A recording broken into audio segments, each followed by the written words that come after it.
So how many of you have seen the Inside the Manosphere documentary by Louis Theroux? Well, if you haven't, don't worry, because you're about to get everything you already don't want to know about these goofballs right here in this very video. And no, I'm not going to be just reacting and responding to that documentary. In fact, we're not going to be doing that at all, because I've already made a couple of videos kind of going over some of the nonsense that was in that documentary. Instead, we're just going to be talking about these manosphere goofballs as a whole, as they are. And there's a lot of people who fit this criteria. We're really just going to focus on three that I think are among the most important, among the most influential, and among the most relevant right now. Now, I'm just going to go through the name drops right now. So first off, we got good old Peggy Wes Watson. Now, I'll give you some more details about him in a moment, but he's one of the original pioneers, revolutionaries, if you will. He's an inventor, an innovator of the manosphere space. You know, it started off with his goofy little prison stories, and now he just turned into an absolute, constantly melting down little man who has a following of young, impressionable men who think that he's some kind of legend, when in reality, he's just a misogynistic pig who knows nothing about women, who knows nothing about keeping and managing good relationships, and focuses on the absolute worst priorities you could imagine. In fact, he's possibly going to prison for a very long time for just recently beating his fiance while also in the presence of two other small, weak, sad men. Anyway, then of course we have Myron Gaines, who he kind of stands as one of the pillars of the manosphere space right now as he keeps this thing alive. You know, he is kind of the oil to the machine, honestly. And he is known for having very similar takes to like the Tate brothers, for instance, when it comes to women and relationships, money, your worth as a man being tied to how much money you make and how many women you've slept with, apparently. Yeah, we're going to hear more about that in just a little bit, but he's one of the most relevant right now. And then we have Clavicular, who has been getting in some of the most recent, consistent controversy around mistreating women, being an absolute creep, an absolute weirdo, almost like somebody who kind of double dips as like a nice guy, because he doesn't go around spewing the same misogynistic crap, but he does those same actions while trying to act like he's not some weird creepy guy. And then when he gets rejected, of course, you're the problem. But either way, these three are really the kind of current titans of this manosphere space, and so seems only appropriate to break it down with these three goofballs for now. Now, I want to start off with Peggy Watson. First off, he got that name because he quite literally, when telling his little goofy prison stories at his cute little picnic table, told people about how he was recognized by his butthole, because people just loved pegging him so much, and he loved getting pegged in prison, and people didn't know who he was until they saw the butthole, because he was like, "Oh, you don't remember me?" So he would turn around, pull down his pants, and be like, "Nah, you do, right?" I know, kind of sickening, and you probably could have continued on, with this video without hearing that information. And if you are on your lunch break right now from work and I just ruined your lunch, sorry about that. Hopefully you can try again tomorrow. Anyway, or maybe try again at dinner, maybe things will go better then. Anyway, let's get on with why Peggy is one of the biggest perpetrators in this manosphere space. And there's a lot to talk about in how this type of thinking has affected especially Gen Z, but young men, young adults, women as well, because obviously they've got to deal with the consequences of people indoctrinating others into this way of thinking. And then you end up with situations like with Clavicular, where he's running into people and trying to, ask them to come to his house to, get a little freaky deaky, and they're telling him no, and he doesn't like taking no for an answer, really. Gets very offended by it. Anyway, this very short clip sums up pretty much everything you need to know about Wes Watson. So let's go take a look at that. My last name is out the question, right? Shut the fuck All up. right. I'm just asking. Not just. That's like when you buy her 10 grand worth of clothes. She said, "Are we getting the jacket, bitch?" It's a question. Like you got the pants, the shoes, and the other shit. Shut up. It's a question. Believe me, despite that one singular short clip doing an excellent job of summarizing everything you need to know about this piece of shit, we're still gonna dive deeper. But essentially, that was his fiance, the one that he brutally assaulted recently, and has, basically run away from him. Just telling her to shut up, not giving her a chance to talk. I mean, being completely dismissive. I mean, it's so disrespectful, so misogynistic, and just, you can tell, you can hear in his tone, the way he doesn't even look at her or acknowledge her when he says these words, that he has zero respect for her, zero respect for women as a whole, and sees himself as superior. Now, what you'll hear with Myron Gaines in a little bit is that he firmly believes, as well as many people in this space, that men and women are not equal. And no, not because of just like the differences of like strength or something, because you could say like men and women aren't equal in strength because men are built in a certain way to be stronger or whatever it is. But no, he just means not equal at all. Not equal as human beings. Men, according to Myron Gaines and some of these dickheads, are just far superior to women, which is just disgusting. And you're seeing it in real time, live action here. No scam, no joke. Wes Watson quite literally showing exactly how they feel through his actions. So at least with him, you know that it's not fake, whereas with some of these others, you might be able to argue that it's a grift. But even if it is, it doesn't make anything better because it kind of soils the entire image. And it creates this entire toxic culture around men where you have a lot of women who say that, men are a problem, men are like this. And, when you see this sort of thing all the time, it definitely makes you believe certain things. And he also had many fights with his ex prior to this one. And I'm just going to show you a little snippet from one of those and see what you think about it. Just like you guys don't care about how much money someone has because you never made it. No, it's not even about don't talk to me this way because of what I went through. It doesn't matter. Just have respect and mutual consideration for the communication on both ends. That has to be not just because you went through something. We have to tiptoe and conform to what. I am not the first person who starts popping off. On God, on the Lord. God, she starts popping off first. Wes exhausts people until he does what they want, until they do what he wants. Exhaust people? Yes. Yeah, fucking right. Dude, how the can I exhaust you? Like I'm doing shit all day. You do a lot. You could work and exhaust at the same time. Yeah. I bet I could do the same too. Yeah. This shit's got me fucking exhausted. But honestly, she just won't understand that the very easy way to do it is to just don't get at this guy foul. He's not a guy to get at foul. You can do a lot of shit to this guy. You can't get at this dude foul. You can just not do it. That's what you cannot do. He is not the person who deals with it. If she said, I'm not the person who deals with this thing, then I would just know. But we don't know with women. They don't tell us what to do or not to do. Yeah. It's like there's no handbook to them. So Andy's trying to make this argument that Wes exhausts people. And it's a very, very, very true thing. And it especially applies to women. Because he is an exhausting person to deal with, I'd imagine. And Wes, he's not having any of that. If you notice, he barely even looks in her direction. He talks to Jack in response to her because that's how little respect he has for her opinion, her views, for her complaints. And this was his girlfriend at the time. And so you can't even show that respect to your own girlfriend. It's just very blatantly clear how little respect he has for women as a whole. And people eat this junk up. I mean, people still watch Wes by the tens of thousands, hundreds of thousands, and he's constantly gaining new viewers. And it's people like him and everybody else who's on this list and everybody else who we're not going to talk about in this video who create this very toxic culture known as basically the manosphere.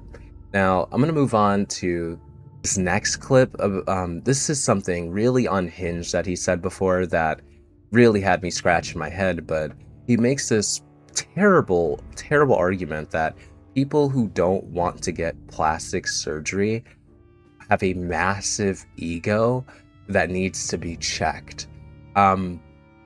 Anyway. First off, if you feel you don't need surgery, or you don't need enhancements in your body or your facial features or anything, first off, you have a massive ego. In a world of people who are doing these things to look better, you think you're the only person who doesn't need them and you look good enough how you are. You don't. It's always the threes and the dorks and the losers and the people who can't afford it who are the ones who are against the surgery or are against altering themselves in some way. So first off, it's always the ugly chicks who need it the most, who talk the most shit. Second off, if this bitch had a genetic deformity like a cleft lip, and it's purely cosmetic, but she had a fucked up lip, would that be wrong? Well, fuck. Small ugly tits and a small ugly ass are basically a genetic deformity, bitch. So yeah, that's gonna be a yikers from me. That is going to be a yikers from me indeed. Personally, I'm not really big on getting any sort of, surgeries to myself. I mean, I personally don't feel like I want that. Never thought of it. Never thought that, be something I wanted. And I think most people who are fine with how they look, I don't think they have an ego problem. I think it's pretty normal to be like, I'm happy with who I am and how I look, and I don't want to change anything. And I think that's a wonderful, great, awesome, beautiful thing. And Wes thinks that's trash. That's stupid. That's ridiculous. I mean, how dare you think you look fine as you are, you egotistical bitch. Like, how dare you? I mean, it's just, this is that type of rhetoric that is so remarkably harmful. And it's not just because Wes is spewing it out of his little shrimp man mouth, but it's because it's going into the ears of people whose brains are still developing, and they're believing this garbage, and then they embody these beliefs, and then they carry them into their friendships and relationships, and they think that, it's okay for them to comment on other people's bodies. They think it's okay for them to tell somebody that they need plastic surgery, that, something is physically wrong with them and they need to do something about it because Papa Wes Watson told them that that's the case.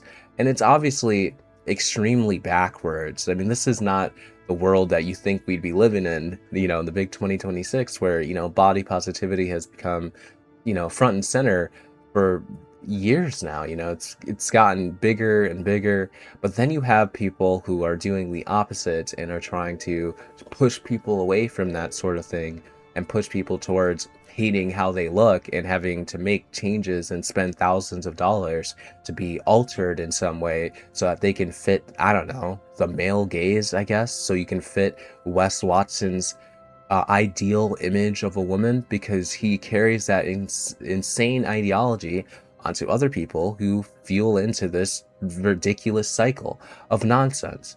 Now, there's one last clip for Wes that I want to take a brief look at before we move on to Myron, so let's go ahead and check it out. But yeah, I don't hear it from a chick for 1 second anymore. Women are the prize. Okay, to me they are. Women are the prize. Sure. It's the reason I do everything. But I'm not going to let them be under the assumption that I'm going to be less of a man in any form or fashion when they try to emasculate me and fucking talk shit to me. Look at chick. You don't get in my face. You don't buck up. You don't call me out of my name. That will not happen. Okay. I love you. I'll be good to you. This is not going to happen no matter what takes place. You have to keep it sweet and feminine. And if you don't like that, you just say, I don't like what's happening here. I'm not going to talk shit. I'm going to go. The second a chick nags me, I'm like, get the fuck out of my house. Like, if a chick even gives me negativity now, I just make her leave right away. So one yesterday goes, well, why did you have her sleeping in our bed? I'm like, it's just 3 people sleeping in a bed.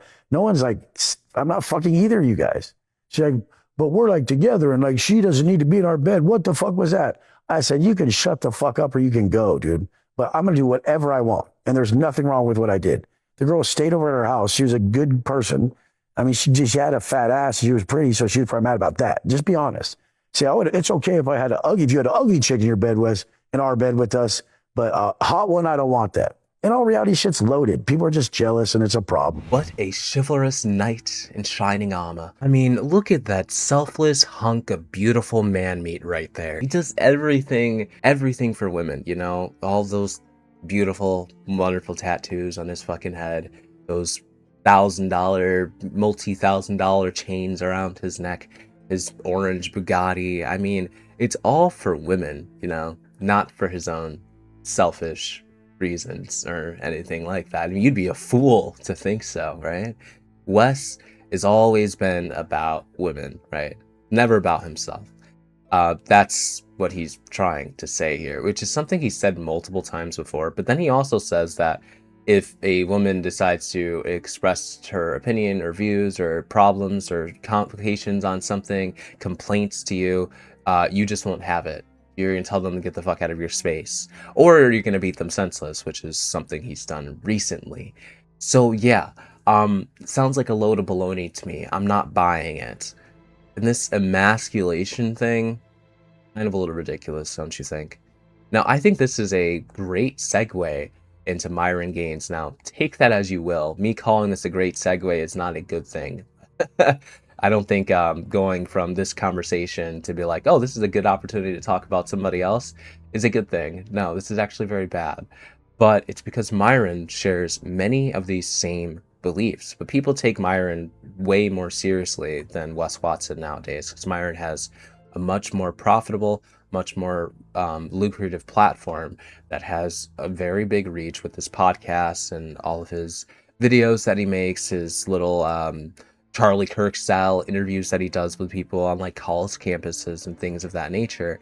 And we're going to take a look into the mind of misogynist king Myron Gaines.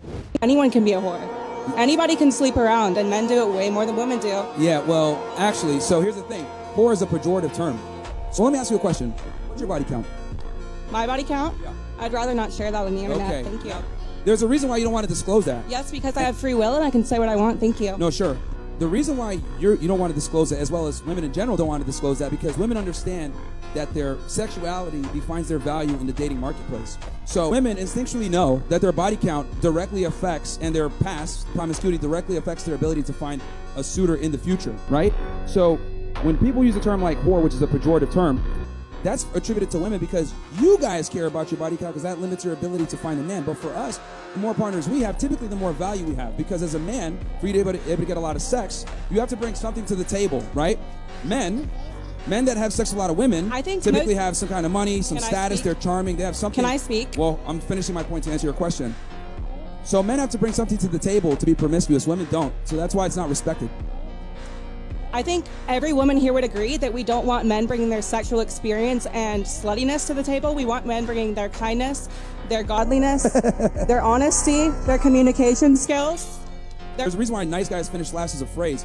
Women say these things, but you're not actually aroused by it. You want the bad boy. You want the guys that are attractive, the guys that can tell you to shut up, make a sandwich, right? I think you're stuck in 1950 and you need to wake up and realize you're in 2025. No, that's precisely my point is we're 2025 and women have changed. For the better. For the worse, actually, but that's fine. Did you know that a woman invented Wi-Fi? You couldn't even upload. It's honestly disgusting how he just laughs at her when she says that, when she says the truth, actually. But that's the thing. That's like the number one thing that the people in this manosphere space just cannot wrap their heads around. They don't get it. They refuse to understand it. That the truth of the matter is, what she said there, that women aren't looking for your sexual experience and your sluttiness to be brought to the table. Now, obviously, you know, there's exceptions to everything. So I'm sure, you know, some probably do. But that's not the expected thing. It's not like the standard. It's not the default. What she's saying, at the very least, I would believe would be true. That, yeah, at least according to my wife and any woman I've ever known, which is quite a few, I had mostly female friends in high school and college. Yeah, usually they care about being treated properly, respected, with kindness, as an equal. Pretty much the exact opposite of what Myron Gaines teaches to his impressionable audience full of teenagers in diapers who just cannot fucking think for themselves. And here's the thing. Even I was somewhat a victim of not this extremity of thinking, but of certain aspects of like manosphere culture when I was like, you know, in high school and college. And it was the idea that, oh yeah, you know, looks maxing, you know, was a thing, or like, you know, it's actually ironic now that I really think about it, The reason for my name, the Curl King, is actually a product of this manosphere thinking. Because when I was in high school, I believed that I needed to have big muscles and be really strong and stuff like that in order to, have a girlfriend. So I spent multiple hours every single day in the weight room just like pumping iron. Legitimately, I curled all the time to the point where like it became my nickname, the Curl King, because I curled a lot and I curled a ridiculous amount of weight because I was trying to have like big biceps so I could, you know, looks max so I could get a girlfriend. Isn't that fucking crazy to think about? Also, I never ended up with very big biceps. I ended up being very strong, but like I wasn't eating properly, I guess, to get big enough muscles to, hit what I was looking for. I always mention this that, when I went on my first date with my wife, I thought that I wasn't supposed to text her again that night, that I was supposed to, act like I had better things to do. I literally had that type of thinking drilled into me all the time. So like, oh, you're supposed to, you can't text back right away because it seems like you're desperate and you don't have better things to do, that you're not busy, that, you're not making bread or whatever. Like, you're not valuable if you respond so quickly, right? That you have so much time for this woman, right? You're not very valuable if that's the case. That's the kind of shit that was like drilled into my head. So like I would intentionally leave gaps between like text messages and stuff like that, even if I wanted to respond right away, even if I wasn't busy and I wasn't fucking doing anything, because I'm a normal person who isn't working all the time, who isn't constantly hung up on projects and nonsense like that, who had free time to talk to my girlfriend at the time, who was obviously not my wife. But I didn't know that.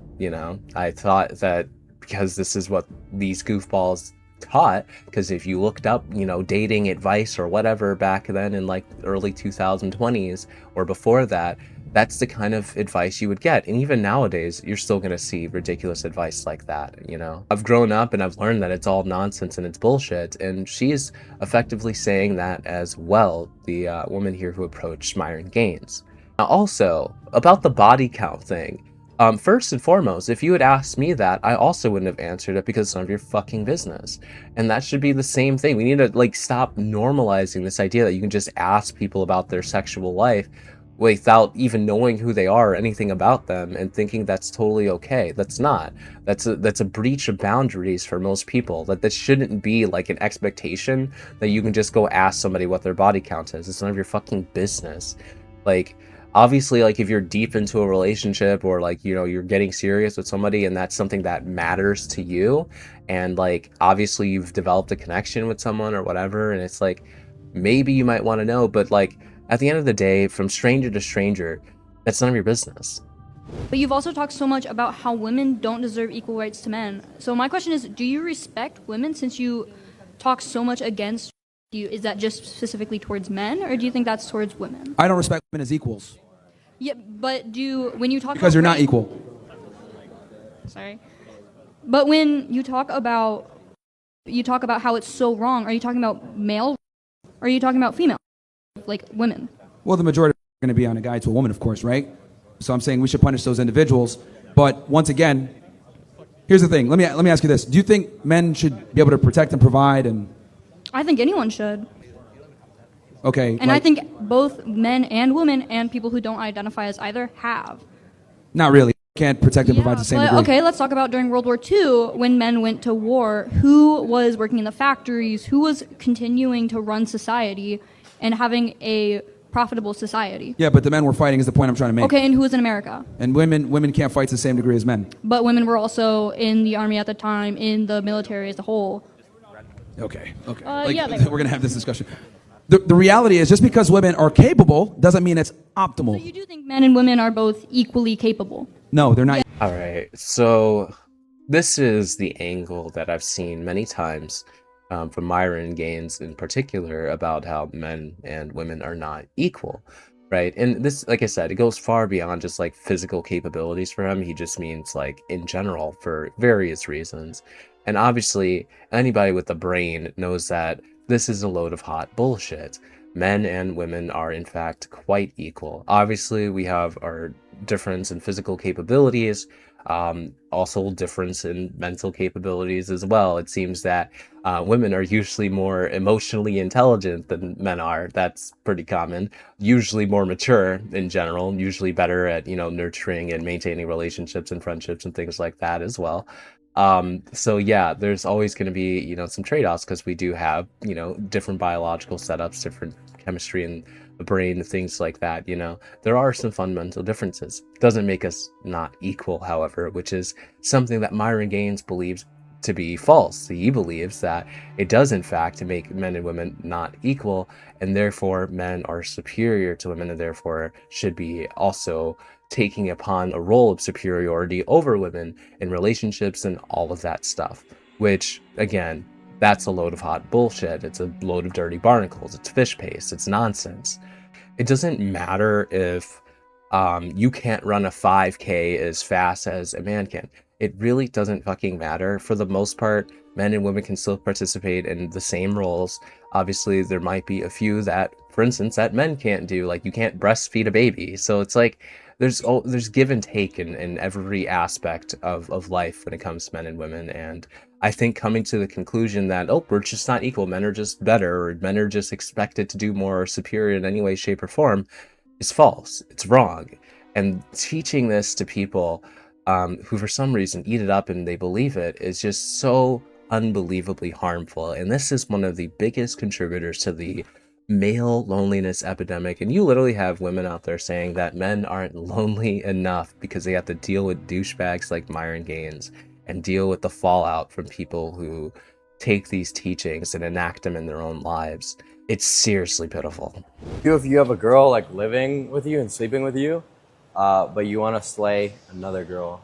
That's why I say don't live with your girlfriend. Yeah, I know. I tell people all the time, like, I don't think living with a girl is a good move. Like, what I would do if... What would you do? Yeah. I would put her up next to me. So that, like, I could tell her when she could come over and when she can't. And, I just have access to her spot whenever. But she doesn't have access to my spot. Yeah. But, dude, the thing is, like, I'm so busy that I don't have time to go to a bitch's house. Well, that's why you put her next to you. Like, literally, like, next door. Like, another building next door or whatever. Yeah, no, even that. It's like she has to, like, come... That's what I'm saying. She comes to you. Okay, but what if your girlfriend's there? Okay, are you talking about... I'm saying main girl gets an apartment next to you, and you tell her when to come. I see. And then you bring random bitches to your spot. And then, but your main girl has her own space. Yeah. And you tell her when to come. That's what I did for a while. I wouldn't want to pay for... Yeah, that is so shitty, dude. This is why Angie left his ass. Now, if you don't know what I'm talking about, I have a whole video about his ex-girlfriend. Angie left his stupid ass because she didn't really want that sort of relationship, honestly. Anyway, basically his whole idea is, he wants to be able to control you, right? So he wants you to live right next door to him, but you don't have access to his place, but he has access to yours all the time because, control, right? He owns it, so he owns you, and therefore he can come into your home whenever he wants to, but you can't come to his, Gotta love these double fucking standards. And this is so that he can goof around and freak around with whoever he wants to and collab. He wants in on that. He wants in on that action. He wants a piece of that. That's what he wants. And it's so interesting because the reason Clav is here is because we're going to clown on his goofy ass because all he ever does is get rejected. So I don't know who he's bringing home where he needs to be concerned about, where his main girl's going to stay. So she's not there while he's, clapping mountains of cheeks all the time when he gets rejected more than Elon Musk did when he tried to get to Epstein's island. Like, it's pathetic, truly. And this is such a good segue to talking about clavicular, actually, because both of these goofballs are here in the same frame, and Myron is giving him advice. And this is such a good example of how they poison the well, and they all drink from it, and then they spread that same delicious, poisonous, toxic beverage to their followers, their fans, their supporters, and people who are so gullible to believe this nonsense. What do you want to do? Well, I mean, you could come to my place and polish me off. What do you say? I say no. What? I say no. I have something to say. Hey, I was just offering. Huh? I was just offering. I'll buy you a drink first if that helps. Alright, well, it was nice to meet you. Sorry? It was nice to meet you. I'm just kidding. I said I was just messing with you, by the way. About what? We're going to the Art Basel event. Come on. Okay, bet. Alright, let's go. I'm Don't be gonna like an unsure, like, bitch about it. Okay. Alright, boys. I said we, Okay. Wait, what? That's crazy. You guys are fucking, stop chatting shit. You're saying I'm creep maxing. Yeah, you should be. You want to creep max. Creep maxing is low-key good game. Bro, see these girls right here? Let me take a look at them. Yo. Your ideal, dude. Wait, let's see if any of them are. Oh, let me see. Dude, they're like, alright, we'll save that as a backup plan. We have boyfriends. Oh, damn, I don't give a fuck. I do. Really? Yeah, I do. I care a lot. I'm not my boyfriend. We already know you're out here. Like a long one. Okay, let's go to VIP. Oh, trust me, there's more clips of him being a creep or being rejected, which we're going to look at a couple of those in just a moment, but I do want to pause here to talk about what we've got.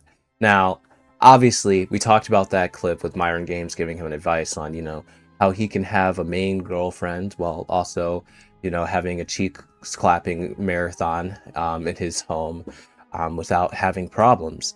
Well, it seems that he has a very difficult time picking up women in the first place, because it seems like these women that he's getting involved with or trying to have more self-respect than he bargained for. And this one, the last one that we just saw, who mentions that she has a boyfriend, he goes, oh, who cares? Like, that is just such a disgusting thing to follow up with. Having zero respect for her, zero respect for her relationship, zero respect for boundaries, anything like that. If she tells you I have a girlfriend, you say, okay, have a nice day, and you move on with your life. I mean, maybe you don't actually say have a nice day because that might come off as creepy, but like, I've never been in that situation before. I'd probably say something to the effect of, oh, no worries. And then I would move on with my life, But Clav here's like, let me press, because no doesn't actually mean no, right? You can always turn a no into a yes, and that's creepy rape logic. Yeah, that's how you end up with those types of situations. Anyway, this getting rejected thing is kind of one of the things he's known for right now. It's part of his identity. And the worst part of it is he handles many of these rejection situations in a very similar way, where he kind of continues to press, despite being told no.